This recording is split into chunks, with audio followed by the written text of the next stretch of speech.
Welcome to Educare. ఈ వీడియోలో figures of speech ఈ టాపిక్ డిగ్రీ థర్డ్ సెమిస్టర్ స్టూడెంట్స్కి ఉంది. దీన్ని చాలా ఈజీగా ఎక్స్ప్లెయిన్ చేస్తాను. చాలామంది ఫిగర్స్ ఆఫ్ స్పీచ్కి ఫిగర్స్ ఆఫ్ థాట్కి కన్ఫ్యూజ్ అవుతూ ఉంటారు కదా. మీకున్న సిలబస్ ఫిగర్స్ ఆఫ్ స్పీచ్ కాబట్టి వీటిని నేను చాలా ఈజీగా ఎక్స్ప్లెయిన్ చేస్తాను. చాలా ఎగ్జాంపుల్స్ తీసుకున్నాను. ఆ ఎగ్జాంపుల్స్తో పాటు టెక్స్ట్ కూడా ఇచ్చాను, వాటిని చదవండి ఒకసారి, మీకు ఈజీగా అర్థమవుతుంది. Let us start this. Figures of speech అయితే ఇక్కడ ఆక్స్ఫర్డ్ డిక్షనరీ ఇచ్చినటువంటి డెఫినేషన్ ఏంటంటే ఏ వర్డ్ ఆర్ ఎ ఫ్రేజ్, ఒక పదము లేదా కొన్ని పదాల సముదాయం used in a different way from it's usual meaning. వాటిని ఒక యూజువల్ మీనింగ్ కాకుండా కొంత డిఫరెంట్గా ఉపయోగించడమే మనకి ఇక్కడ ఫిగర్ ఆఫ్ స్పీచ్ అంటారు. In order to create a particular mental picture or effect. మనం రాస్తున్నటువంటి పద్యంలో జనరల్గా వాడేటువంటి పదాలకు బదులుగా వాడే మామూలు పదాలని కొంత డిఫరెంట్గా ఉపయోగించడమే ఇక్కడ ఫిగర్ ఆఫ్ స్పీచ్ అని చెప్పేసి అంటారు.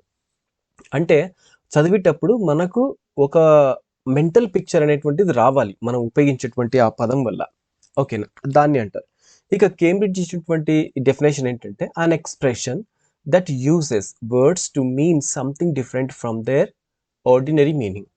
కొన్ని పదాలు మనం ఉపయోగించడం వల్ల వాటి ఆర్డినరీ మీనింగ్ కంటే డిఫరెంట్గా సంథింగ్ డిఫరెంట్గా అనిపించడాన్ని మనం ఇక్కడ ఈ ఫిగర్స్ ఆఫ్ స్పీచ్ అని చెప్పేసి అనొచ్చు. ఫస్ట్ ఏంటంటే సిమిలీ. సిమిలీ అంటే ఏంటి? దీన్ని సిమిలి అని చెప్పేసి పలకాలి. చూడండి, సిమిలీ అనేటువంటి పదం ఇది లాటిన్ పదం నుంచి వచ్చింది. అదేంటంటే సిమిలిస్.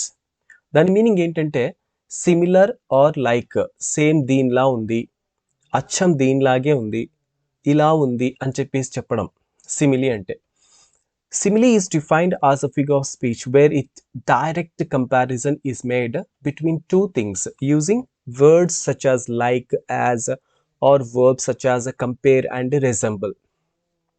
సిమిలీని ఎలా ఉపయోగిస్తామంటే లైక్, యాజ్ అనేటువంటి వాటిని ఉపయోగించి డైరెక్ట్గా కంపేర్ చేస్తాం అనమాట. డైరెక్ట్ కంపారిజన్ని మనం ఇక్కడ సిమిలీ అంటాం.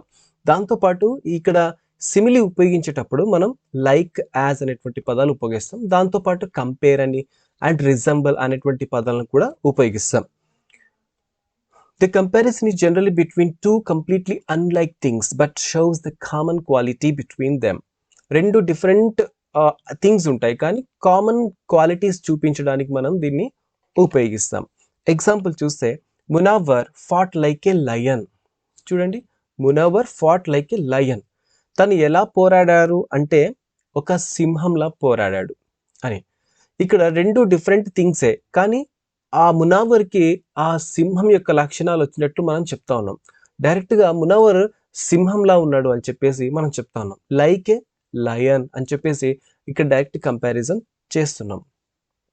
Her hair was as white as snow. ఆమె తల వెంట్రుకలు ఎలా ఉన్నాయంటే మంచులా ఉన్నాయి. అంటే ఆమె తెల్లబడిపోయింది అని చెప్పొచ్చు, లేదా ముసల్దైంది అని చెప్పొచ్చు. కానీ అలా చెప్పకుండా కొంత డిఫరెంట్ మీనింగ్ వచ్చే మాదిరిగా her hair as white as snow. ఆమె కురులు ఎలా ఉన్నాయంటే వెంట్రుకలు అవి మంచు వలె ఉన్నాయి, అంటే తెల్లబడిపోయాయి అని చెప్పేసి, మంచంత తెల్లగా ఉన్నాయని చెప్పేసి. ఇక్కడ కొన్ని పోయిటరీకి వెళ్ళి తీసుకుంటే ఒక ఎగ్జాంపుల్, రాబర్ట్ బ్రౌన్స్ తన పోయిటరీలో ఇలా చెప్పాడనమాట. O my love is like a red red rose. చూడండి, తన లవ్ని నా లవ్ ఎలాంటిది అంటే ఇగో ఈ రెడ్ రెడ్ రోజ్ ఉంది కదా అలా ఉందని చెప్పేసి. ఇక్కడ లైక్ రెడ్ రోజ్ అన్నాడు, 2 సార్లు ఉపయోగించాడంటే తనలో ఉన్నటువంటి గాఢమైన ప్రేమ తను తెలియచేశాడు అనమాట హై డిగ్రీలో. ఇక్కడ నెక్స్ట్ ఇంకొకటి, O my love is like the melody అని చెప్పేసి అన్నాడు. లైక్ ద మెలోడీ, ఇది నా ఒక పాట లాంటిది, ఒక మెలోడీ లాంటిది అని చెప్పేసి రాబర్ట్ బ్రౌన్ చెప్పాడు. ఆ తర్వాత షేక్స్పియర్ సోనెట్ 17లో ఇలా చెప్పాడు. So should my papers yellowed with their age be scorned like old men of less truth than tongue. Next Scott Momaday ఇలా చెప్పాడు తన పోయంలో. What did we say to each other that now we are as the deer? As the deer చూడంటే deer లా అని చెప్పేసి ఇలా చెప్పుకుంటూ చాలా పద్యాలు ఉన్నాయి. మీకు ఎందుకంటే పీజీ స్టూడెంట్స్ కూడా యూస్ వస్తుందని చెప్పేసి నేను ఇంకా కొన్ని ఎగ్జాంపుల్ తీసుకున్నాను. డిగ్రీ స్టూడెంట్స్ మీరు వీటిని నేర్చుకుంటే మీకు ఎలాంటి నష్టం లేదు. నెక్స్ట్ మీకు డిగ్రీలో చాలా యూజ్ వస్తుంది. నెక్స్ట్ డాన్ బ్రౌన్ ఇలా చెప్పాడు ద డావిన్సీ కోడ్లో, telling someone about what is a symbol means is like telling someone how music should make them feel. The adventure of the three gables, దీన్ని Arthur Conan Doyle రాశారు. ఇందులో తను ఏం చెప్పాడంటే like some huge awkward chicken అని చెప్పేసి ఇక్కడ simile ఉపయోగించడం జరిగింది. తర్వాత లౌసియా మే ఆల్కట్, ఇది లిటిల్ ఉమెన్ లో ఉపయోగించారు. She tried to get rid of the kitten which had scrambled up her back and stuck like a burr just out reach. Like a burr, చూడండి లైక్ ఉపయోగించారు అండ్ యాజ్ ఉపయోగించారు ఈ వాటిలో. ఇంకా కొన్ని చూసుకుంటే ఇక్కడ the handmaid's tale by Margaret Atwood, ఈమె ఏం చెప్పింది, as if I nothing more than a woman of sand. Then after Peter Pan, ఇది జేఎం బ్యార్రీలో, ఇక్కడ లైక్ ద టైనీ బాక్సెస్ అని చెప్పేసి. తర్వాత gone with the wind by Margaret Mitchell, like a door అనేటువంటి పదం ఇక్కడ ఉపయోగించడం జరిగింది. To the lighthouse by Virginia Woolf, ఈమె ఏం చెప్పిందంటే her thought was like following A voice which speaks two quickly to be taken down by once pencil. ఇలా చెప్పుకుంటూ పోయారు. ఇక్కడ మనకి జనరల్గా మీకు ఎగ్జామినేషన్లో అడిగేటువంటివి ఇలాంటివి అనమాట. We were as brave as lion, ఇక్కడ సిమిలి ఏంటి అని చెప్పేసి అంటారు, ఫైండ్ అవుట్ చేయండి అని చెప్పేసి.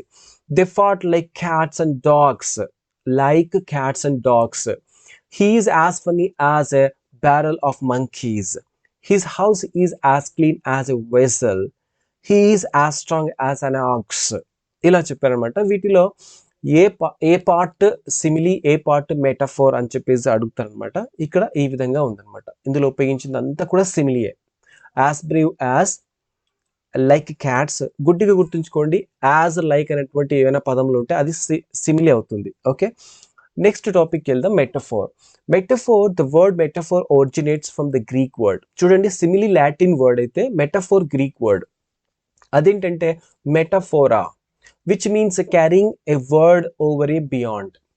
Okay, then it can also be described as an indirect implied comparison. ఇదేంటంటే సిమిలి డైరెక్ట్ గా కంపారిజన్ చేస్తే, ఇదేంటంటే ఇండైరెక్ట్ గా కంపారిజన్ చేస్తుంది. ఇది ఇంకొకటి ఇంప్లిసిట్ మీనింగ్ ఇస్తుంది అనమాట. సిమిలి అయితే ఎక్స్ప్లిసిట్ మీనింగ్ ఇస్తుంది, డైరెక్ట్ గా కంపేర్ చేస్తుంది. మెటాఫోర్ ఇండైరెక్ట్ గా కంపేర్ చేస్తుంది అండ్ ఇంప్లిసిట్ మీనింగ్ ఇస్తుంది అనమాట. In which a word phrase which is primarily used for one thing is transfer to another. దేనికైతే ఇది ఉపయోగించామో తర్వాత వచ్చే మీనింగ్ వేరుగా ఉంటుంది అనమాట. ఇలా ఇది కూడా కంపారిజనే, కానీ ఇది ఇండైరెక్ట్ గా అంతే. అరిస్టాటిల్ ఒక విషయం చెప్తాడు, it is metaphor above all else that gives the clearance, charm and distinction to the style of writing. ఇది మెటాఫోర్ ఉపయోగించడం అనేటువంటిది ఎందుకు జరుగుతుంది అంటే రచనల్లో క్లియరెన్స్ ఇవ్వడానికి, చామ్ కొంత మంచి కళ ఇవ్వడానికి, distinction to the style of writing, ఒక విలక్షణమైనటువంటి రచన కావడానికి మెటాఫోర్ చాలా ఉపయోగపడుతుంది అంటాడు. అయితే ఇక్కడ ఎగ్జాంపుల్స్ చూద్దాం కొన్ని. నేను డైరెక్ట్ ఎగ్జాంపుల్కి వెళ్తాను. The little girl is as sweet as rose. As sweet as ఉంది చూడండి, అక్కడ ఏమంటే అది సిమిలి కిందికి వస్తుంది.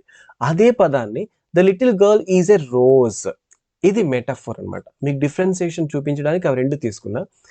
ఎ little girl is as sweet as a rose, ఇది సిమిలి, యాజ్ వచ్చింది కాబట్టి. The little girl is a rose. చూడండి ఇక్కడ the little girl is a rose, ఆమెని రోజ్తో కంపేర్ చేయడం జరిగిందనమాట. ఇది metaphor. And Rudyard Kipling if పోయంలో ఇలా చెప్పాడు, make dreams your master. And see if you can dream and not make dreams your master. మీరు కళలు కనండి కానీ ఆ కళలు మిమ్మల్ని మాస్టర్ చేయొద్దు, కంట్రోల్ చేయకుండా ఉండండి అని చెప్పేసి అన్నాడు అనమాట. Is the east and Juliet is the sun. ఇంకోటి William Shakespeare Romeo and Juliet లో చాలా మంచిగా ఒక విషయం చెప్పాడు. ఇట్ ఈస్ ద ఈస్ట్, చూడండి అది east, and Juliet is the sun. ఆ ఈస్ట్ లో ఉన్నటువంటి వ్యక్తి ఎవరంటే జూలియట్, అతనే సన్ అని చెప్పేసి, అంటే జూలియట్ ని సన్ తో కంపేర్ చేయడం జరిగిందనమాట. ఇంకొకటి Elizabeth Gilbert the famous book eat play pray love, ఇందులో ఏం చెప్పిందంటే every word was a singing sparrow. Every word is a singing sparrow అని చెప్పడం జరిగింది. ఎ magic trick, A truffle for me, the words made me laugh in delight. Okay, ఇలా ఇక్కడ comparison అటువంటిది. Every word was a singing sparrow. ఒక పిచ్చుకలతో అక్కడ పాడేటువంటి అరిచేటువంటి పిచ్చుకలతో ఆ పదాలను పోల్చడం జరిగింది.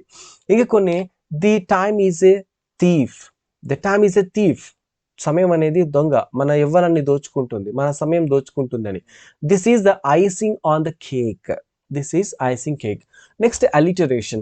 Alliteration is a figure of speech wherein closely occurring words begin with the same sound, the repetition of a letter. చూడండి, ఇక్కడ అలిటరేషన్ అంటే రిపిటేషన్ ఆఫ్ సౌండ్స్ అనమాట. ఇంకొకటి ఏమంటే లెటర్స్ కూడా. ఆ లెటర్ ఏ సౌండ్ రీప్రజెంట్ చేస్తుందో ఆ సౌండ్ రిపీట్ కావడం. కొన్నిసార్లు సేమ్ లెటర్ రిపీట్ అయినా కూడా సేమ్ సౌండ్ రాకపోవచ్చు. సో కానీ సేమ్ లెటర్ రావడం అండ్ సేమ్ సౌండ్ రావడం, ఇలా రిపీట్గా వాడడాన్ని ఇక్కడ అలిటరేషన్ అంటారు. అయితే సేమ్ లెటర్స్ వాడినా సేమ్ సౌండ్ రాకపోతే అది అలిటరేషన్ కాదు. For example, Fatima's feet. ఫా ఫీ. ఓకే, ఇవన్నీ ఒకే కోవకు చెందినటివి. ఫా ఫీ ఫో. Okay, Fatima feet. ఇక్కడ అలిటరేషన్ ఉంది. Next, Charles cap. ఇంకొక పదం ఉంది ఇక్కడ, చార్ల్స్ క్యాప్. చూడండి, ఇక్కడ సి రెండు చోట్ల ఉపయోగించారు, కానీ ఫస్ట్ దాంట్లో చార్ల్స్ అంటాం, సెకండ్ దాంట్లో ఖా సౌండ్ వస్తుంది, క్యాప్ వస్తుంది. కాబట్టి ఇది అలిటరేషన్ కాదు. సేమ్ లెటర్స్ రిపీట్ అయినా అది అక్కడ సౌండ్స్ వేరు కాబట్టి. Then hence this is not be called as a alliteration. And literation is also called as a alliteration. ఇక్కడ ఏ మిస్ అయింది, ఇక్కడ alliteration is also called as a initial rhyme. దీన్ని initial rhyme అని కూడా అంటారు. Okay, a rhyme as the sound is repeated as beginning and ending is the case with the rhyming words. If a sound is produced with a consonant, if a sound is repeated with the consonant, then it is called as a consonantal alliteration. Consonant sound తో sound repeat అయినటువంటి sentence ఉందనుకోండి, దాన్ని మనం ఇక్కడ consonant alliteration అంటాం. అలాగే కొన్ని vowels తో రిపీట్ అయినా అనుకోండి సౌండ్స్, దాని మనము వోకల్ అలిటరేషన్ అంటారు. అలాగే అలిటరేషన్ కొన్ని క్లస్టర్స్ లో కూడా వస్తుంది. ఎలా అంటే ఇక్కడ చూడండి, స్లిమ్మి, స్లిదరీ, స్లిప్పెరీ, స్లగ్ అనేటువంటి పదాల్లో ఎస్ఎల్ అనేటువంటి కామన్ గా ఉంది. అంటే ఇవి రెండు కలిసి వస్తే క్లస్టర్ అనమాట. ఇలా అలిటరేషన్ క్లస్టర్ గా కూడా ఉంటుంది. ఇక్కడ చూడండి, థ్రిల్లింగ్, థర్స్డే, థర్స్టీ, థండర్ ఇలా ఉంది. ఇక్కడ టీహెచ్ అనేటువంటి కామన్ గా ఉపయోగించారు. ఓకేనా? సో ఇది అలిటరేషన్ కి సంబంధించి. ఇక్కడ టైప్స్ ఆఫ్ అలిటరేషన్ ఉంది. ఇక్కడ అసోనెన్స్ అండ్ కాన్సోనెన్స్ అండ్ సిమెట్రికల్ అలిటరేషన్, ఇవి ఇలా 3 టైప్స్ ఉన్నాయి అనమాట. ఫస్ట్ అసోనెన్స్ అంటే వావెల్స్ రిపీటెడ్ గా రావడం అనమాట. Okay, near by the words is called as assonance. Meet, treat, ఈ అనమాట. అంటే అక్కడ వేరే వేరే కాన్సనెంట్స్ రావచ్చు, కానీ ఇక్కడ వావెల్స్ సేమ్ సౌండ్ ప్రొడ్యూస్ చేస్తున్నాయి. Meet E, treat E. చూడండి ఇలా. Next buck, truck, tuck. Okay, ఇలా. Next consonants. ఇక్కడ ఏమంటే కాన్సనెంట్స్ రిపీట్ కావడం ఒక వర్డ్ లో. For example, the black sack is in the pack. C K. ఇవి కాన్సనెంట్స్. కాన్సనెంట్ రిపీటెడ్ గా రావడం ఇక్కడ మనం కాన్సోనెన్స్ అలిటరేషన్ అంటారు. Next, the bridge is near the ridge. Ridge ఇక్కడ 2 వచ్చాయి. Symmetrical alliteration. ఇక్కడ ఏమంటే if phrase starts and ends with the some consonants, then it is called as a symmetrical alliteration. ఒక ఫ్రేజ్ ఏమవుతుందంటే కొన్ని కాన్సనెంట్ సౌండ్స్ తో అది ఎండ్ అవుతుంది. ఎలా అంటే చూడండి, ఇక్కడ in the time of ancient mariner ఇందులో చెప్పారనమాట. ఇక్కడ చూడండి, శామ్యుల్ టైలర్ కోల్రిడ్జ్ రాసినటువంటిది, ST Coleridge. The fair breeze blew, the white foam flew. Okay, breeze blew, B. Okay, the furrow followed free. Next, we were the first that ever burst into that silent sea. సా, ఫ, బా ఇలా sounds వస్తూ ఉన్నాయి. ఇదేమవుతుందంటే form, ఫ్లీవ్ ఇవి ending లో ఉన్నాయి consonants. Okay, next followed free, ఇవి consonants ఎండింగ్లో ఉన్నాయి. సైలెంట్ సి, ఇవి ఎండింగ్లో రిపీటెడ్గా సౌండ్ రిపీట్ అయిందనమాట. ఇక్కడ చూడండి వర్డ్స్ కాదు సౌండ్స్ రిపీటెడ్గా అయినాయి. Foam, flew, followed, free and first not, ఇది కాదు సైలెంట్ సి, ఇలాంటివి అనమాట. ఇక్కడ ఇంకొన్ని చూస్తే acquainted with the night by the Robert Frost దాంట్లో ఇలా చెప్పెడతాను. I have stood still and stopped the sound of feet. Stopped sound. Next Romeo and Juliet లో షేక్స్పియర్ ఇలా చెప్పాడు, from forth the fatal loins of these two foes. From forth fatal foes. Okay, ఈ పదాలన్నీ కూడా ఇక్కడ alliteration కిందికి వస్తాయి. Next ఇంకొక చూద్దాం, పర్సోనిఫికేషన్. యాక్చువల్లీ మీకు 3 వరకే ఉన్నాయి. పర్సోనిఫికేషన్ దాకా ఉన్నాయి, నేను అపోస్ట్రోఫ్ కూడా ఎక్కువ చెప్పాను, ఇది ఇక్కడ 2 కూడా. అండ్ పర్సోనిఫికేషన్ ఏంటంటే ఒక వ్యక్తి క్వాలిటీస్ని ఇంకొక వ్యక్తితో పోల్చడం. అది ఏంటంటే ఒక థింగ్, ఒక ఆబ్జెక్ట్ కావచ్చు, లివింగ్ థింగ్ కావచ్చు, నాన్ లివింగ్ థింగ్ కావచ్చు. ఒక వ్యక్తి అంటే మనిషి యొక్క పోలికను నాన్ లివింగ్ థింగ్స్ కి పోల్చడం, లేదా కొన్ని యానిమల్స్ కూడా పోల్చడం, అలాంటిది అనమాట. It was coined by John Ruskin. దీన్ని జాన్ రస్కిన్ రూపొందించడం అనమాట. It refers to a process of attributing human qualities, emotions to non living things అనమాట. For example, the sun smile down on us. Okay, ఆ సూర్యుడు మా వైపు చూసి నవ్వాడు. చూడండి, సూర్యునికి నవ్వు వస్తుందా? రాదు. కానీ నవ్వేది ఎవరు? మనిషి క్వాలిటీ ఎవరికి ఇచ్చారు? ఒక నాన్ లివింగ్ థింగ్ ఇచ్చారు, అది సూర్యునికి ఇచ్చేసారు. The story jumped of the page. Story ఇక్కడ నెక్స్ట్ పేజ్కి జంప్ అయిందని చెప్పేసి, నిజానికి స్టోరీ జంప్ అవుతుందా? తనకి ఎగరడానికి వస్తుందా? రాదు. కానీ మనిషి యొక్క క్వాలిటీని ఆ స్టోరీకి ఇచ్చారు. కాబట్టి ఇక్కడ పర్సోనిఫికేషన్ అంటారు దీన్ని. The light danced on the surface of the water. కాంతి డాన్స్ చేస్తుంది ఎక్కడైనా? చేయదు కదా. అయితే డాన్స్ చేసేది లివింగ్ థింగే కదా, కానీ ఆ క్వాలిటీని అక్కడ లైట్కి ఇచ్చారు. ఆ లైట్ ఆ అలల మీద అలా జంప్ అవుతూ ఉంది, డాన్స్ అవుతూ ఉంది అని చెప్పేసి చెప్పారు. The world field is sad. ఇక్కడ ఈజ్ ఐ కాదు, the world field is sad. Okay, అక్కడ ఫీల్డ్ అనేటువంటిది చాలా సాడ్ గా ఉంది అని చెప్పేసి. నెక్స్ట్ అఫస్ట్రోఫ్. ఈ అఫస్ట్రోఫ్ ఏంటంటే the speaker addresses a dead or absent person are an abstraction of inanimate object. ఇక్కడ ఒక ఆ డెడ్ పర్సన్ని కానీ, ఒక అబ్సెంట్ అయినటువంటి పర్సన్కి ఒక అబ్స్ట్రాక్షన్ కానీ అడ్రస్ చేస్తూ చెప్తా ఉంటాడు అనమాట. వాళ్ళు ప్రెసెంట్గా ఉండరు, కానీ వాళ్ళని అడ్రస్ చేస్తూ చెప్తా ఉంటాడు. Okay, direct and indirect address ఉంటుందన్నమాట ఇందులో. ప్రత్యక్షంగా వ్యక్తి ఉన్నాడు, కానీ తన గురించి ఆ వ్యక్తి గురించి మాట్లాడతారు ఇక్కడ. అలా మాట్లాడడాన్ని అపాస్ట్రోఫ్ అంటారు. For example, we use with in exclamation marks. ఎలా అంటే, O silent goblet how did you feel when you were being 12. O silent goblet, ఇక్కడ ఎక్స్క్లమేషన్ మార్క్స్ వచ్చింది. ఆ గోబ్లెట్ అంటే అది మట్టి కుండ అనమాట. ఓ సైలెంట్ గోబ్లెట్, నువ్వు అలా ఆ చెరక మీద పెట్టి తిప్పేటప్పుడు నీకు ఎలా అనిపించింది అని చెప్పేసి అడుగుతా ఉన్నాడు. అది ఉందా అక్కడ? లేదు. ఓ సైలెంట్ గోబ్లెట్ అని చెప్పేసి.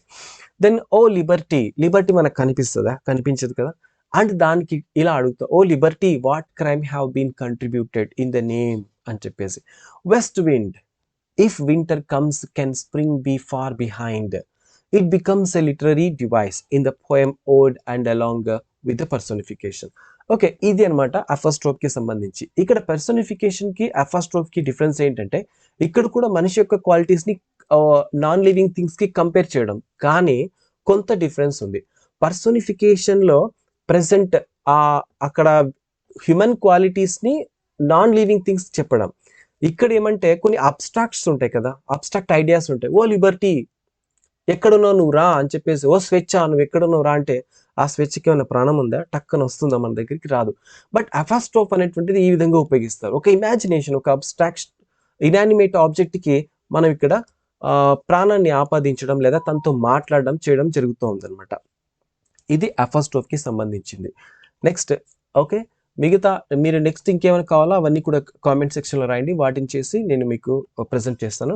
అసలు ఈ వీడియో ఎలా ఉంది, మీకు నచ్చిందా లేదనేటువంటిది కామెంట్ సెక్షన్లో రాయండి. దాంతోపాటు మీకు నచ్చితే లైక్ చేయండి ప్లీజ్. మీరు లైక్ చేస్తే మీ ఫ్రెండ్స్ అందరికి కూడా షేర్ అవుతుంది, ఎందుకంటే నేను చేసినటువంటి ఈ ప్రయత్నం అందరికీ ప్రయోజనం వస్తుంది. ఓకేనా? ఇక సబ్స్క్రైబ్ అంటారా?